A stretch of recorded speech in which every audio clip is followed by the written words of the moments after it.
Yes, you read the title correctly. I've never played a Zelda game before. If you came up to me on the street and asked me what I knew about the franchise, I would tell you I know that this is Zelda, that's Link, and then that is Ganondorf, I think. That's it. I could come up with some elaborate reason why, but the truth is, I just never expanded my taste much beyond Pokemon.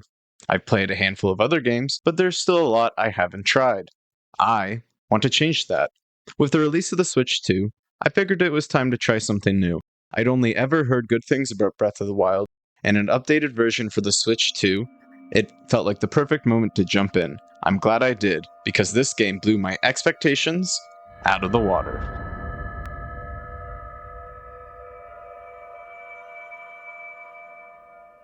Open your eyes.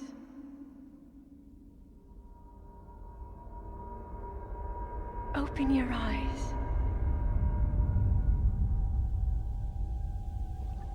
Wake up, Link. We begin by waking up in what I interpreted as a hibernation chamber. It's clear we've been here a long time. When I looked around, I saw that we were able to pick up a Sheikah slate, which looked oddly familiar. When the doors finally opened, I grabbed some clothes and started punching boxes, only to realize the game won't let me break them because fists don't count as weapons. I did manage to pick up some barrels. Using this slate, I was able to open the doors to the outside world.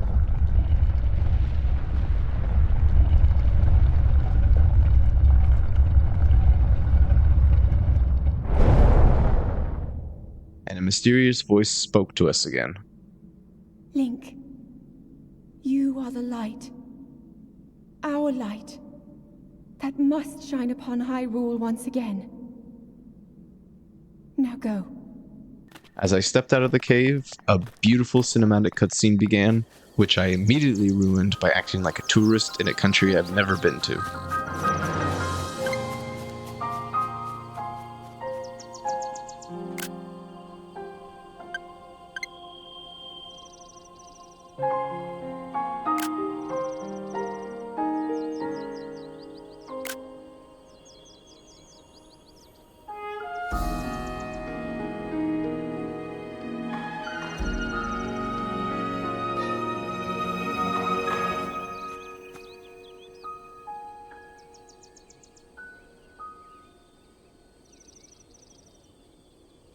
Once outside, the first thing I did was climb a tree. There are two reasons for this. One, I wanted to test how open world the game really is, and two, because of the Pokemon controversy. If you remember when Sword and Shield came out, there was a meme about a tree that sparked a lot of backlash. I get it's not a core part of the game for Pokemon, but the lack of attention to detail, especially in small things like that, is part of the reason of what's holding Pokemon back in my opinion. Meanwhile, like with Breath of the Wild, a game that came out 2 years earlier to Sword and Shield, did care about the little stuff, like climbing a tree. And that makes a difference in my opinion. Once I hop down from the tree, I make my way over to the old man and steal his apple. He yells at me, then casually explains we're in the Great Plateau, located in the Kingdom of Hyrule. He points out a nearby temple, using it to highlight the kingdom's decline and how everything has fallen into ruin. After his lecture, I steal his torch and axe, and go on a tree chopping spree. My initial idea was to save up wood for firewood, or crafting materials to make my own weapons. During this spree, I picked up a leaf that blows air, which was kinda cool. I decided to check out the old temple to see if there was any good loot. On the way, I encountered my first enemy. I tried using the leaf against it, but the only thing it did was send him flying backwards. I then switched to a tree branch, which broke in one hit.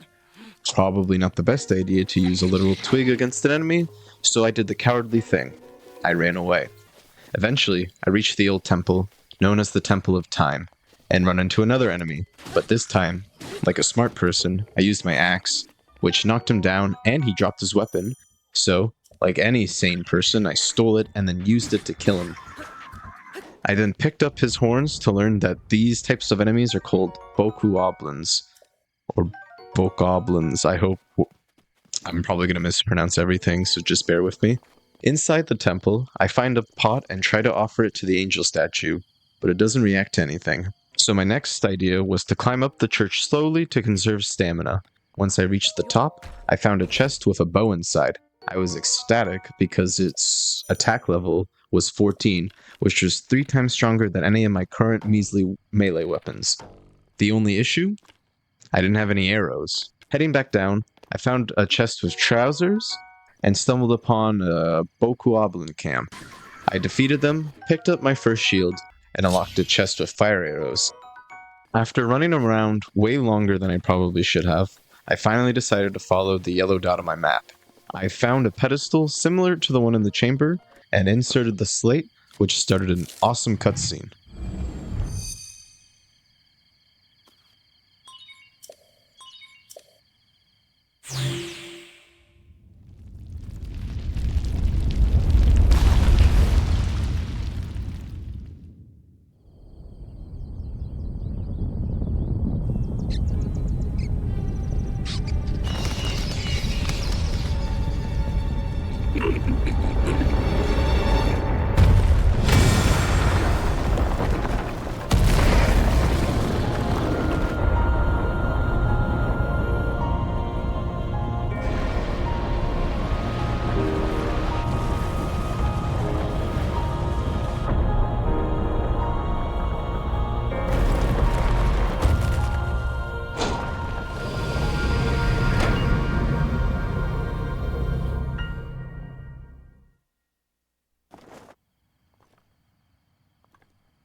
Try to remember.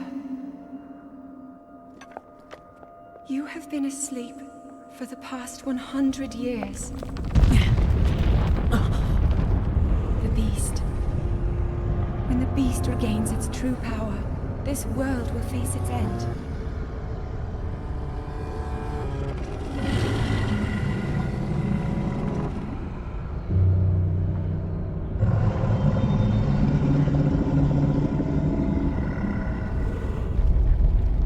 Now then, you must hurry, Link. Before it's too late.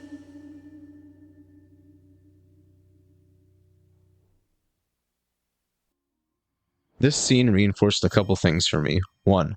The Kingdom of Hyrule is in danger.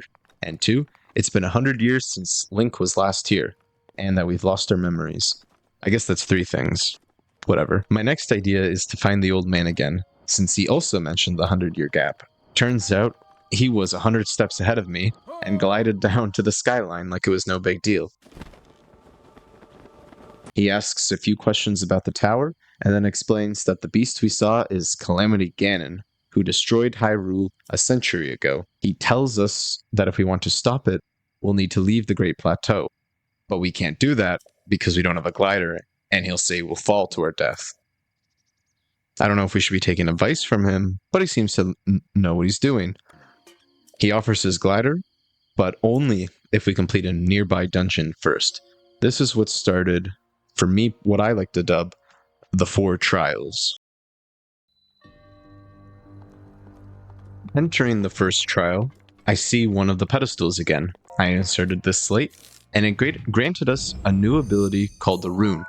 I think the runes are a cool feature. They enhance the combat experience and add a unique layer to puzzle solving. They also make combat feel more personal, since we can approach situations differently depending on which runes we use. Whenever a game lets you have unique ways of doing something, I always enjoy that more because everybody can talk about different ways to solve something. Using these trials to teach us how they work is another detail I appreciate. It doesn't feel like a tutorial, just a smart design choice to keep us hooked onto the game. This first trial, we unlocked magnetism, the ability to move metallic objects. I used it to open 2 sewer doors, knock over a couple blocks, build a bridge with said doors, and then unlock a massive gate to reach the end. We meet the creator of the trial at the end, who appears to resemble a monk-like feature, probably the goddess they talk about in this game, and this person rewards us with a spirit orb.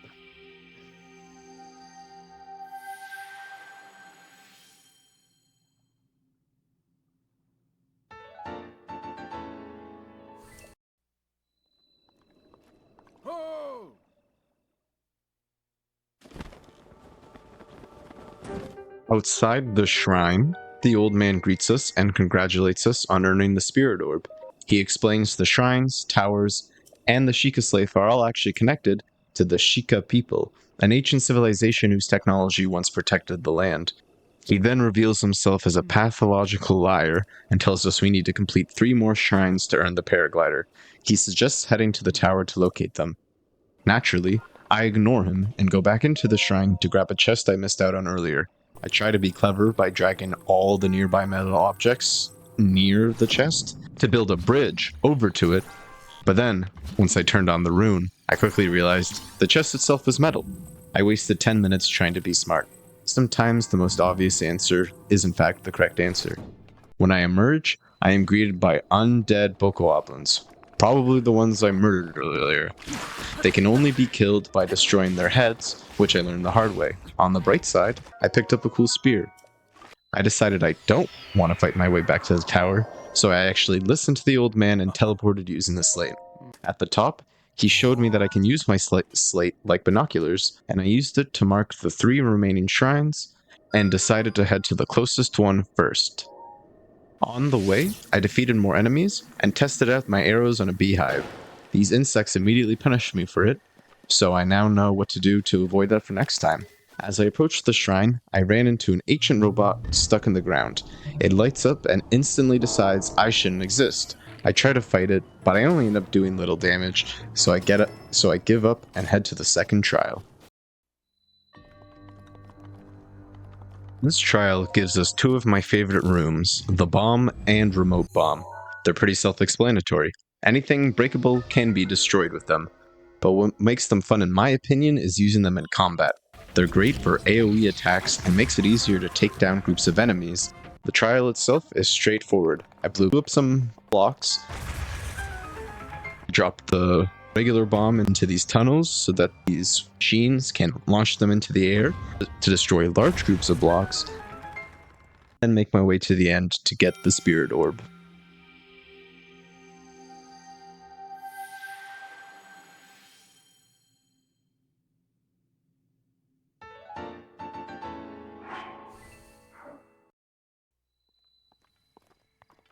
Journey between the second and third trial took a long time.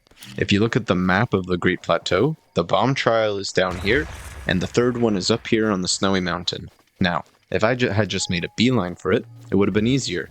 But that is probably the most boring thing you can do in a game like this. The best part of open world games is the freedom to explore and make your own choices. A lot of games follow a linear structure, which isn't necessarily bad, but it does limit how unique each playthrough can be. When developers put players in a box, it reduces replayability. Personally, I love games that give you multiple ways to approach objectives, where every playthrough can feel different. That's a big reason I've always liked Pokemon, and why I'm really starting to enjoy Breath of the Wild. So, on my way to the third trial, I did a lot of experimenting to see what I could get away with. I tested how much the robot could do. That was a dumb idea. I tried climbing off the edge to reach the lower area, and once again fell to my death. I did end up running into the old man at his cabin and learned how to cook food.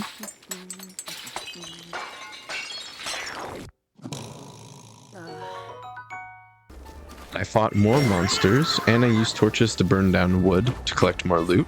It was fun. Eventually, I reached the colder region. I found more enemies, collected spicy peppers, and learned to cook cold-resistant meals because if the temperature drops too low, you start taking damage. This makes sense because I am wearing no winter clothes. I used Magnus to build a bridge across a gap, and finally made it to the third trial. This trial unlocks Cryonis, the ability to freeze water. Honestly, this one was insanely easy. I used the ability to bypass obstacles, defeat the robot, and claim the third spirit orb. The trip to the fourth trial was the shortest. I wanted to take the scenic mountain route. Snowy areas are my favorite part of any video game. They always feel peaceful and make me want to sit outside next to a campfire.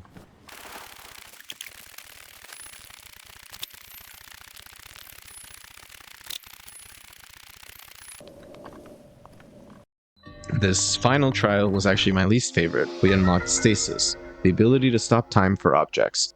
I've never been a fan of time-based abilities, unless the story revolves around time travel or manipulation. Otherwise, it feels like a get-out-of-jail-free card when the writers put themselves into a corner. The trial itself was simple. Stop objects to pass through.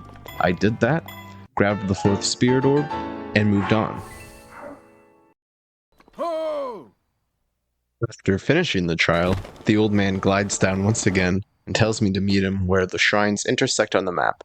I quickly realized he meant the old temple, so I headed straight there. This time, I can actually pray at the shrine. In exchange for 4 spirit orbs, I'm given the option to either increase stamina or health. Both are super valuable, so my plan is to alternate between them. I chose an extra heart this time.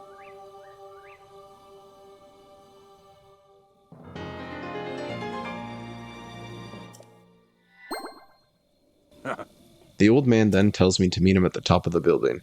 What happens next is a cutscene so good, I'm actually going to let the old man speak for himself, for once. Well done there, young one. Now then, the time has come to show you who I truly am. I was King Rome Bosphoramos Hyrule. I was the last leader of Hyrule.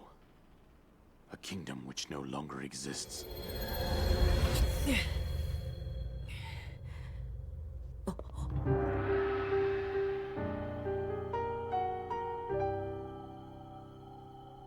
The Great Calamity was merciless. It devastated everything in its path, a century ago. It was then that my life was taken away from me. And since that time, here I have remained in spirit form. I did not think it wise to overwhelm you while your memory was still fragile. So rather than that, I thought it best to assume a temporary form. Forgive me. I think you are now ready. Ready to hear what happened 100 years ago. To know Calamity Ganon's true form, one must know the story from an age long past. The Demon King was born into this kingdom, but his transformation into malice created the horror you see now. Stories of Ganon were passed from generation to generation in the form of legends and fairy tales. But there was also a prophecy. The signs of a resurrection of Calamity Ganon are clear, and the power to oppose it lies dormant beneath the ground. We decided to heed the prophecy and began excavating large areas of land. It wasn't long before we discovered several ancient relics made by the hands of our distant ancestors. These relics, the divine beasts, were giant machines piloted by warriors. We also found the Guardians, an army of mechanical soldiers who fought autonomously. This coincided with ancient legends, oft repeated throughout our land.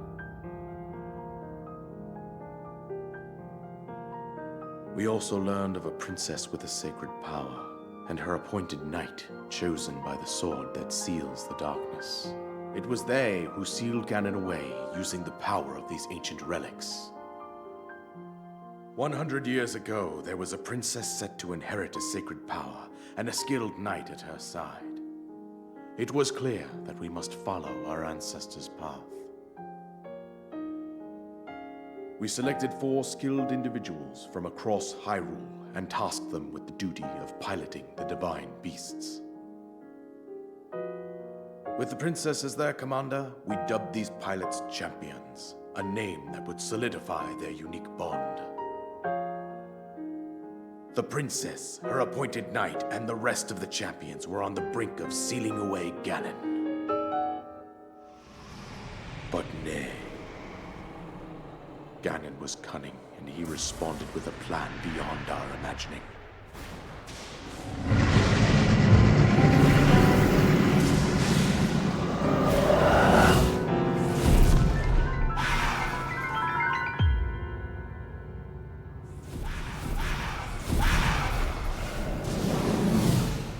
appeared from deep below Hyrule Castle, seized control of the Guardians and the Divine Beasts, and turned them against us.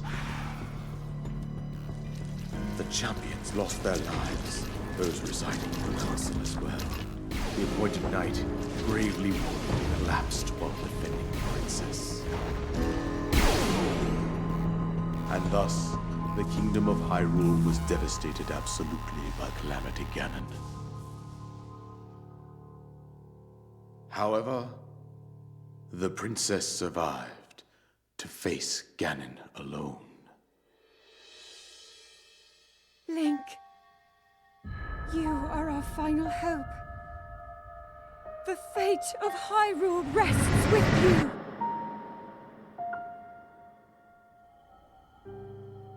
That princess was my own daughter, my dear Zelda. And the courageous knight who protected her right up to the very end. That knight was none other than you, Link.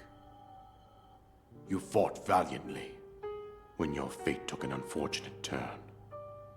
And then, you were taken to the Shrine of Resurrection. Here you now stand, revitalized 100 years later. The words of guidance you have been hearing since your awakening are from Princess Zelda herself. Even now, as she works to restrain Ganon from within Hyrule Castle, she calls out for your help. However, my daughter's power will soon be exhausted. Once that happens, Ganon will freely regenerate himself, and nothing will stop him from consuming our land. Considering that I could not save my own kingdom, I have no right to ask this of you, Link. But I am powerless here. You must save her, my daughter, and do whatever it takes to annihilate Ganon. Somehow, Ganon has maintained control over all 4 divine beasts, as well as those guardians swarming around Hyrule Castle. I believe it would be quite reckless for you to head directly to the castle at this point. I suggest that you make your way east out to one of the villages in the wilderness. Follow the road out to Kakariko Village. There you will find the Elder Impa. She will tell you more about the path that lies ahead. Consult the map on your Sheikah slate for the precise location of Kakariko Village. Make your way past the twin summits of the dueling peaks. From there, follow the road as it proceeds north.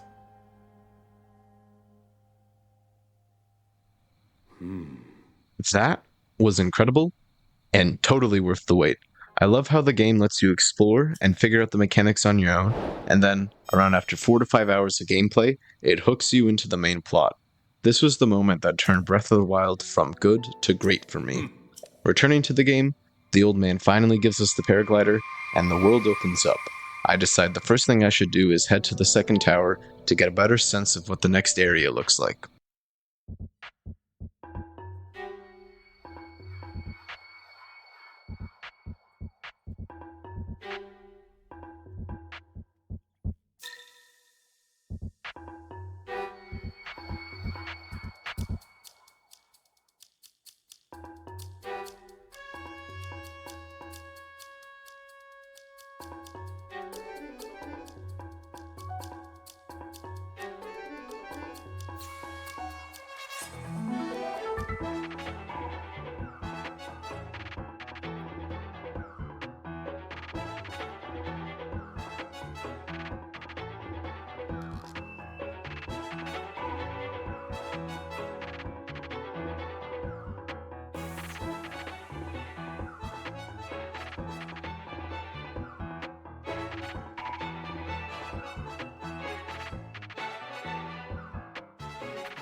One of my favorite things about Breath of the Wild so far is that it doesn't spoon feed you.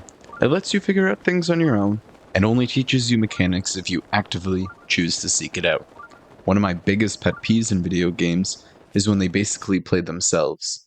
I get it, not everyone is at the same skill level, but giving players the option to engage with tutorials is key, and I think this game nails the balance. Now that I've unlocked the map, I can see the path I want to take to find Impa. My plan is to travel along the base of the mountains, mostly because it helps me uncover more of the map along the way. While exploring the river under the mountains, I fought a weird lizard creature and stumbled upon another trial. This one was all about timing. The goal was to get giant balls into holes to unlock moving platforms. It was fine, but not particularly challenging. After the trial, I ran into another bokoblin camp.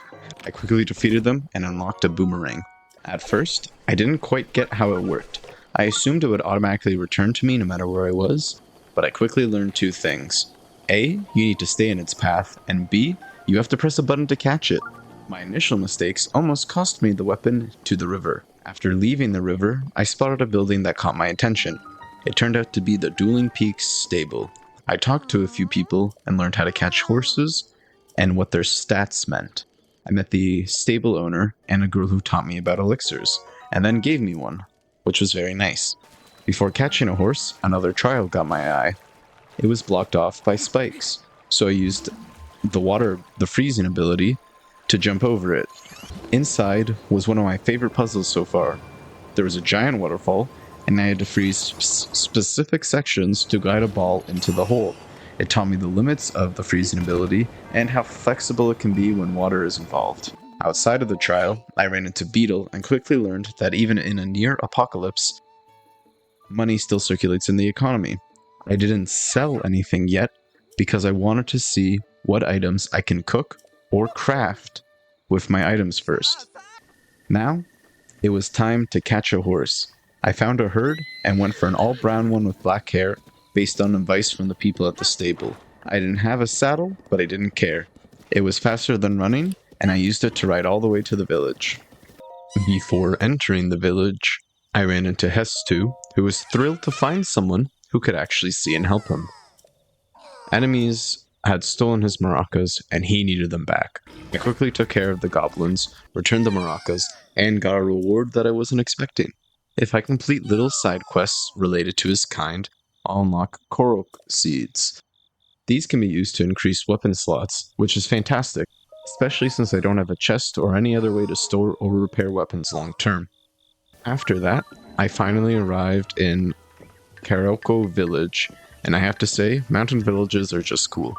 It had local shops for clothing, weapons, and food, which I was really happy about.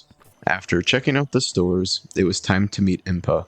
The guards wouldn't let me in at first, but once they saw my slate, they got starstruck and let me through. Before meeting Impa, I ran into her granddaughter, Paya, who was a bit awkward, but once inside, another epic cutscene awaited.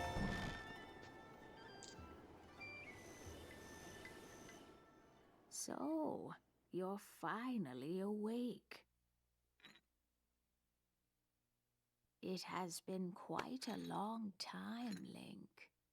I am much older now, but you remember me, don't you?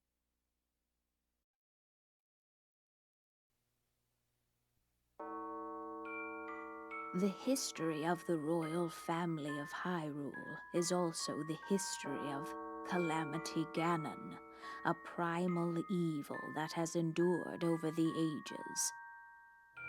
This evil has been turned back time and time again by a warrior wielding the soul of a hero and a princess who carries the blood of the goddess.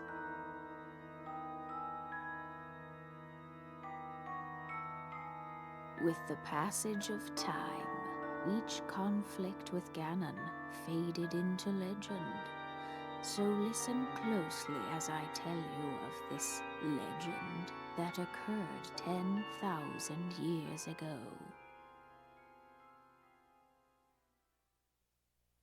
Hyrule was then blossoming as a highly advanced civilization.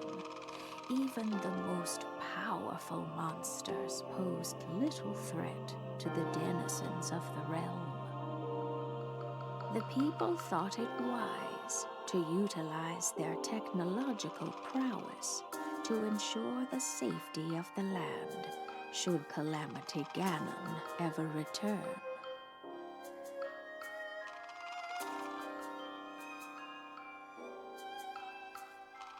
They constructed 4 mechanical wonders that came to be known as the Divine Beasts.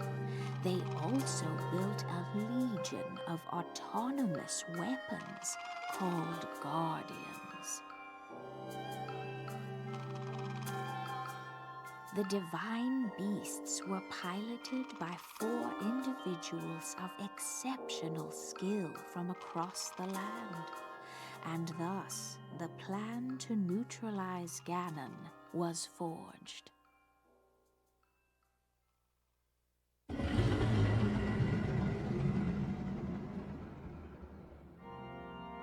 Upon Ganon's inevitable return to Hyrule, the princess and the hero fought alongside these 4 champions against this ancient evil. The Guardians were tasked with protecting the hero as the Divine Beasts unleashed a furious attack upon their terrible foe.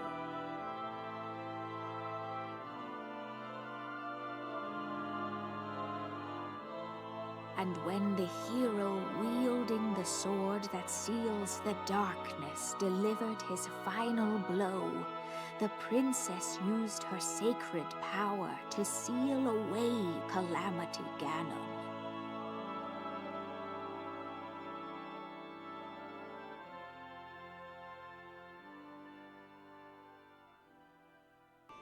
Impa officially has given us 2 paths to follow: defeat the 4 divine beasts and recover our lost memories.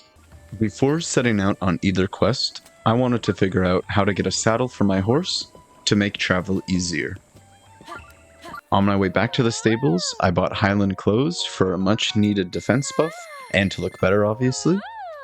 At the stables, I talked to the owner again. He not only gave me a saddle, but he let me register up to 5 horses and then name them. When the names screen popped up for my horse, I tried to come up with something clever and unique, but my gut was screaming out one name: Butter. I decided to let Butter rest for a bit and tried to catch another horse so Butter could have a friend. I spotted a sleek black horse that caught my eye, but unfortunately, I failed to tame it. From what I understand, I didn't have enough stamina to stay on long enough to tame it, but if I was missing something, let me know. In order to gain more stamina, I went back to the village and entered a nearby trial. This one is another one of my favorites. It taught me advanced combat skills like timing dodges and backflips to get into like a weird fighting zone technique that would let you do a lot of damage quickly. And I also got a really cool sword and shield from it. After completing it, I returned to the temple and exchanged 4 spirit orbs for another stamina vessel.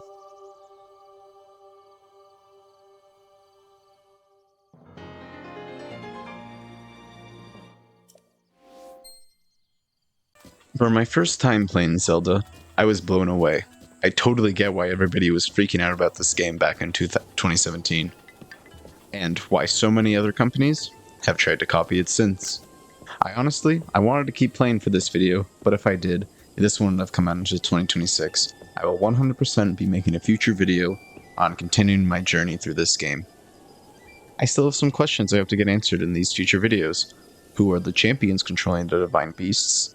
How has Zelda managed to keep Ganon sealed for 100 years? That's insane. Is she aged 100 years, or has she stayed the same age she was when she fought him? I guess these questions will be revealed in time.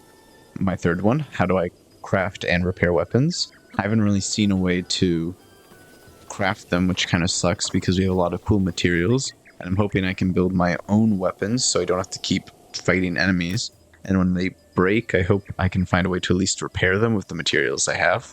And then my biggest one from the next point in the story, which quest do I do first? Divine Beast or Recovering Memories? Or is it a situation where I kind of have to do both at the same time? I know some of these questions will be answered in time, but for now, I just want to explore Hyrule with Butter. I'll see you guys next time.